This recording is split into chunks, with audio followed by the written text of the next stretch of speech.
ചൂട് കുറവ്, ചൂടാണ് ഏറ്റവും വലിയ നമുക്ക് ഇതെന്ന് പറഞ്ഞു. ചൂടില്ല, ഇതിനകത്തോട്ട് ഓടി കയറും നമ്മൾ. പുറത്തെ ചൂട് കൂടുമ്പോൾ ഓടി അകത്ത് കയറിയാൽ മതി, സുഖമാണ്. പാനൊന്നുകൂടുണ്ട്.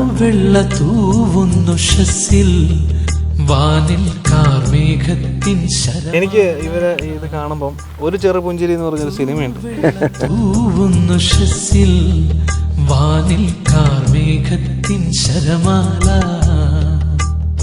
നമ്മൾ വേലിക്കല്ലുകൾ വെച്ചിട്ടൊക്കെയാണ് മതിലുകൾ തീർത്തിട്ടുള്ളത്. ഇപ്പൊ ഒരു മഡ് ഹൗസ് ആയിട്ട് തന്നെയാണ് ഇതിനെ തോന്നുന്നത്. വലിയ ഇരിപ്പിടം, ഒരു ഗ്യാതറിംഗ് ഒക്കെ നടത്താൻ പറ്റിയ സ്പേസ് തന്നെ ഉണ്ട് ഇവിടെ. ഈ പ്ലോട്ട് 42 സെന്റ് ഉണ്ട്. അത് ഇളയ മോക്ക് അങ്ങ് എഴുതി കൊടുത്തു. അപ്പൊ അങ്ങനെ എന്നാ ഒരു വീട് അവിടെ നിന്ന് ഇങ്ങോട്ട് ഒരു വീട് വെച്ച് തന്നു.